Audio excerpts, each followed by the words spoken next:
शपथ ग्रहण समारोह पूरा हुआ तो जो नाम जिन्होंने आज शपथ ली, शुभेंदु अधिकारी सीएम पद की शपथ ले चुके हैं। उसके अलावा दिलीप घोष, अग्निमित्रा पॉल, निशित प्रमाणिक, अशोक केरदिया और खुदीराम टुडू, इन लोगों ने शपथ ली है।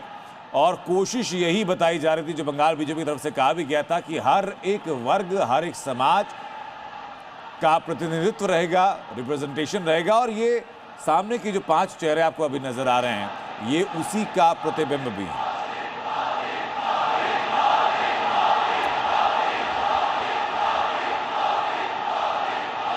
अपार जनसमूह है ब्रिगेड ग्राउंड में, लगभग 1.5 लाख के आसपास लोग पहुंचे हैं वहां पर।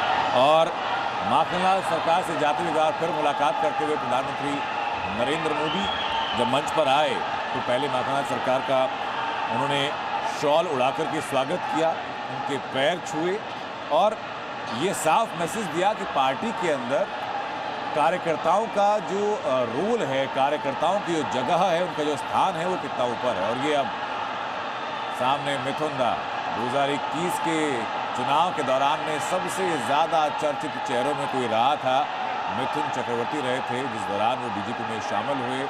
और उसके बाद से कैंपेनिंग का जो उनका अपना तरीका रहा है।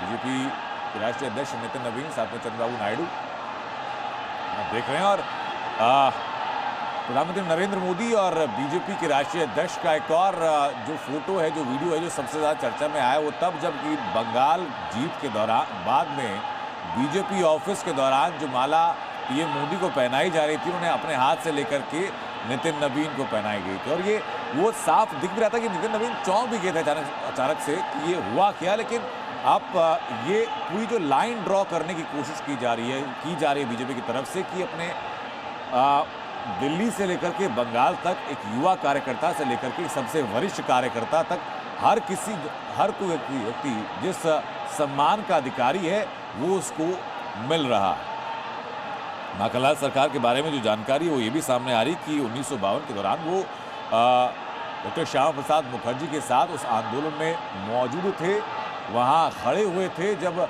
कश्मीर में तिरंगा फहराया गया था। ये वहाँ से इतिहास ड्रॉ होता है। और आज ये शपथ ग्रहण समारोह पूरा हो चुका है और बीजेपी की एक परंपरा के तौर पर इसको ढाल दिया है कि जब भी कोई बड़ा मूवमेंट पार्टी के लिए होता है, छोटी से लेकर बड़ी जीत कोई भी होती है, तो पूरी पार्टी, पूरा संगठन एक साथ एकजुट आकर खड़ा होता है, ये बताने के लिए कि सब एक हैं और एक रूपता के साथ ही जो विजन है पार्टी का, उसमें आगे बढ़ रहे हैं। ताकि मुख्यमंत्रियों से मुलाकात करते हुए प्रधानमंत्री नरेंद्र मोदी और शुभेंदु अधिकारी के तौर पर पश्चिम बंगाल के अंदर बीजेपी का एक नया चैप्टर शुरू हो चुका है। सबकी निगाहें होंगी गवर्नेंस, स्टाइल ऑफ गवर्नेंस को लेकर के, क्योंकि पुरानी सरकार के ऊपर लगातार ये आरोप रहे, ये लांछन रहे भ्रष्टाचार को लेकर के, तोलाबाजी को लेकर के, केंद्र की योजनाओं को राज्य तक ना पहुंचे जाने को लेकर के।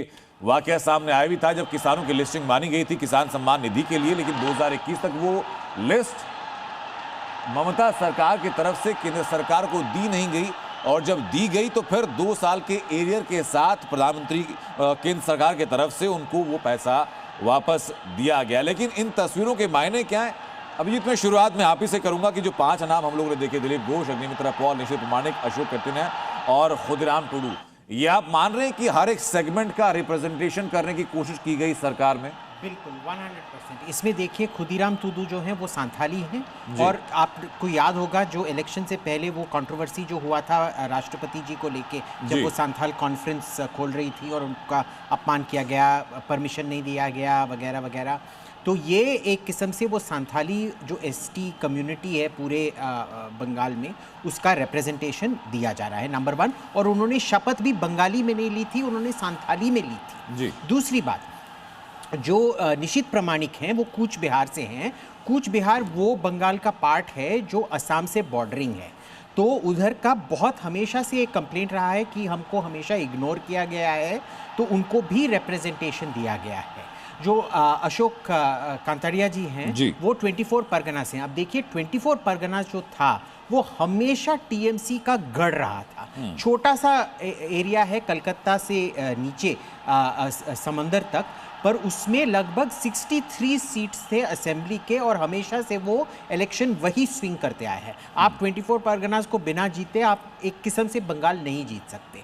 तो ये उनका रिप्रेजेंटेशन है। तो हर चीज में अगर आप देखेंगे एक रीजनल रिप्रेजेंटेशन दिया गया है, एक सामुदायिक रिप्रेजेंटेशन दिया गया है, end of course Agnimitra Paul जो है वो पाल, सॉरी नॉट पॉल, वो लिखते हैं पॉल बट इट्स एक्चुअली पाल, वो महिला रिप्रेजेंटेटिव है। तो अभी तक बस ये मंत्री बने हैं। मैं तो एक्सपेक्ट करूंगा अगले 2-4 दिनों में, मे बी एक हफ्ते में, एक कैबिनेट का एक्सपेंशन होगा, क्योंकि इतने छोटे कैबिनेट से अभी तो बंगाल बहुत बड़ा स्टेट है, चलाया नहीं जा सकता। बीजेपी से विजय शर्मा भी हमारे साथ जुड़ चुके हैं। सर,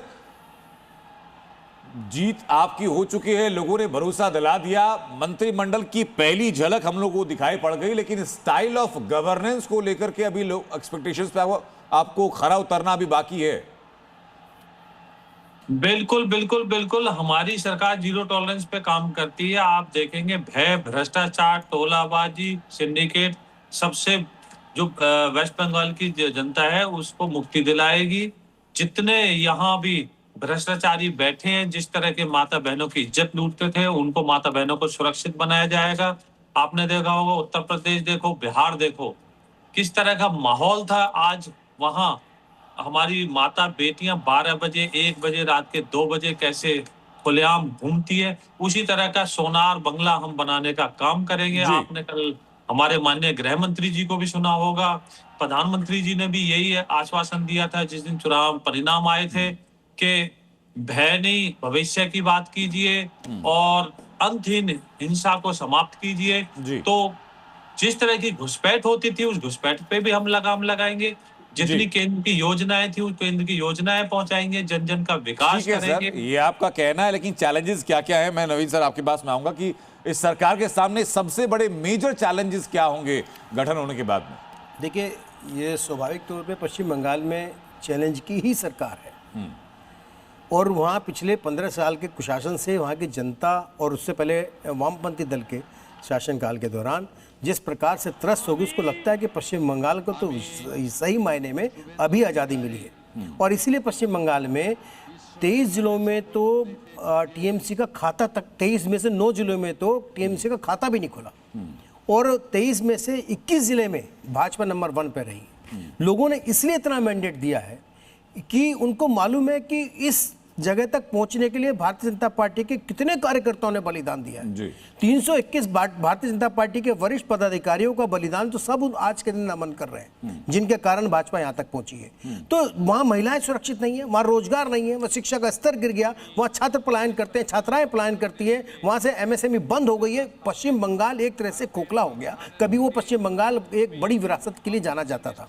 अब पश्चिम बंगाल को पश्चिम बंगाल बनाने के लिए, पश्चिम बंगाल से घुसपैठियों को भगाने के लिए, वो जो अनाधिकृत तरीके से आए रोहिंग्यन मुसलमानों को वापस धकेलने के लिए सरकार को बड़ी मेहनत करनी पड़ेगी। और उस बड़ी मेहनत करने के लिए आज केवल शपथ ग्रहण हुआ है, अभी मंत्रिमंडल बनेगा। सरकार के अंदर जो इतने समय से अधिकारी बैठे हैं जिन्होंने भ्रष्टाचार के नींवों के अंदर जड़ों में पानी दिया, खाद दिया, उसको हटाने के लिए बड़ा काम करना